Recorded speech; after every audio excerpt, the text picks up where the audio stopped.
Gottfredson. Hi, how are you? I'm good, how are you? I'm doing good. Well, thank you for interviewing with me. You're welcome. I have some questions I want to ask you about your theory. Okay. Okay. What does your theory describe exactly? My theory is all about self-concept and how we develop our concept of what occupations we want to go into, and we really developed our vocational self-concept when we're in childhood. And so we inform our vocational self-concept when we're children. We look at the adults around us. When we're growing up, and we look at our teachers and the kind of occupations we learn out in school, and really our same-sex role, parent or teachers or other influential people, really helps develop our vocational self-concept. Right. So it sounds like it's not just one thing, it's a bunch of different, from the biopsychosocial type thing. Yes, very Yeah. much so. That's cool. What are the 4 stages in your theory? The 4 stages in my theory involved orientation to size and power, and that's usually around ages 3 to 5. Okay, and that's where our thought process become concrete, and children really start to develop some sense of sex roles with regards to occupation, really what it means to be an adult. The second stage is orientation to sex roles, and that's about ages 6 to 8. And at this point, our self-concept is influenced by gender development. Our third stage is orientation to social valuation, which is ages 9 to 13. And this is developments of concepts of social class, because social class does play a significant role in the types of occupations we can later imagine ourselves entering. And then the fourth stage is orientation to internal, unique self, and that's really beginning at the age of 14.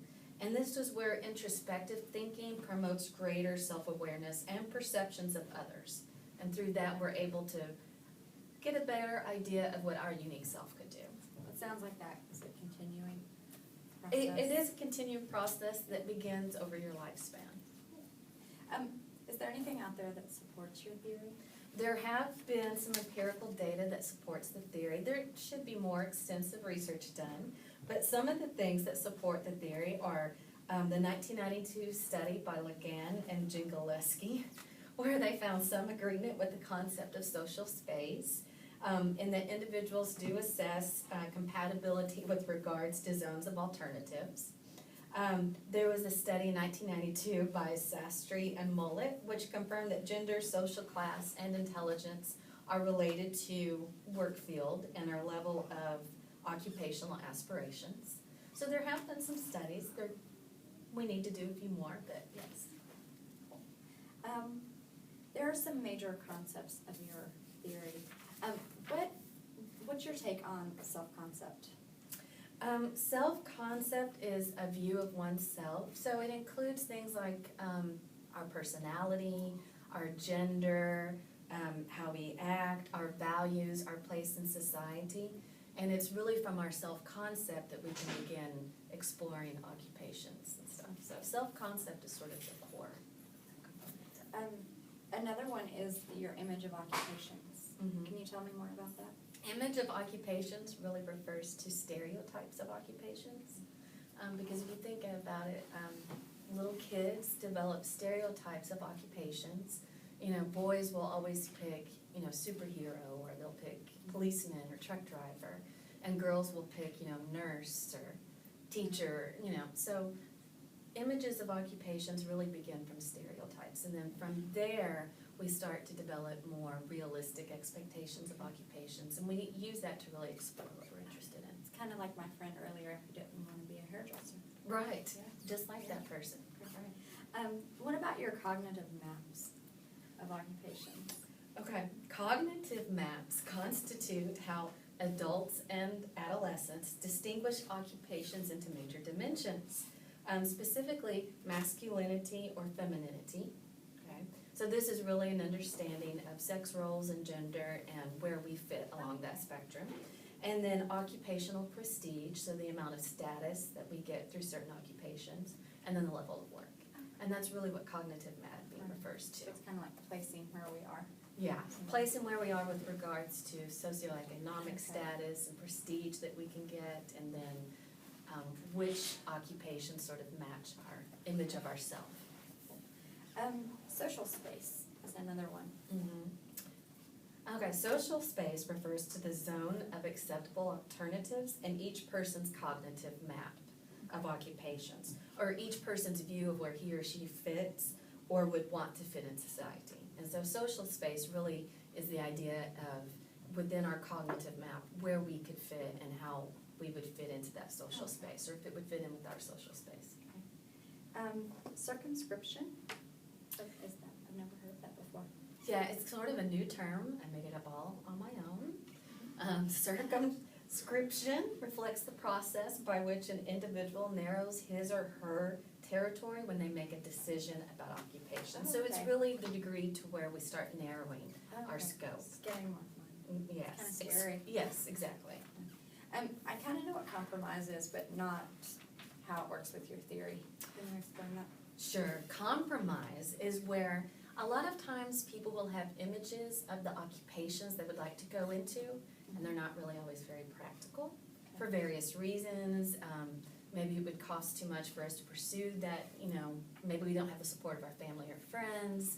Maybe it would go against our society, what that deems to be acceptable. So we have these images of occupations we'd like to go into, and we have to compromise our images of those occupations and maybe sometimes go back and look at alternatives. Oh, okay. Thank you for figuring that out. You're welcome. My pleasure. There's also, another big thing that you've developed in your time studying this is the criteria to help people in determining what reality and what they can really do or not do. Okay. Can you maybe elaborate on that?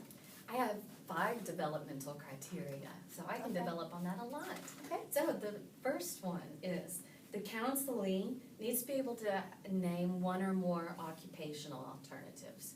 So you don't want your client to have just one occupation. You really want to encourage them to explore multiple occupations that are attractive to them.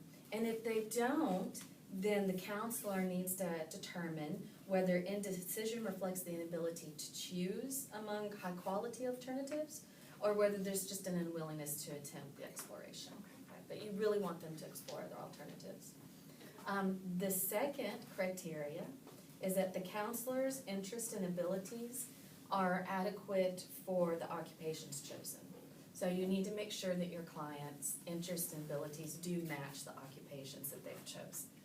If they're a person who's really into English and creative writing and art, maybe going as an accountant wouldn't necessarily match their interest and abilities. So you make sure there's a match. The third criteria is the counselee is satisfied with the alternatives he or she has decided.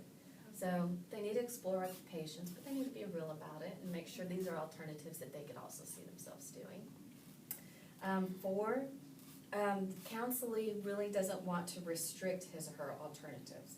So do the counselee consider suitable alternatives? Because sometimes, especially adolescents, they don't necessarily consider suitable alternatives. So we need to make sure these are realistic for them and encourage them to choose realistic occupations. Not everyone will be a professional football player? Right, exactly. So professional football player doesn't work out, what else can you do? Exactly. And then 5, the counselee is aware of opportunities and they're realistic about obstacles in implementing the chosen occupation. So they need to consider their occupation and the barriers that might stand in their way so that they can better overcome those barriers. Okay. So really the 5 developmental criteria are ways of encouraging clients to explore occupations and be realistic about those occupations. Cool. Well, it sounds like your theory pays a lot of attention to the younger children and as they're growing, so we should really, as counselors, pay more attention to the younger generation and how we present information to them. Right. Focus on those. Right. One criticism is that my theory does not focus on adult roles so much, but it's when we're children that really our ideas of roles are cemented. So you're right. We do need to pay attention to that. Okay, well, thank you for your time. You're welcome.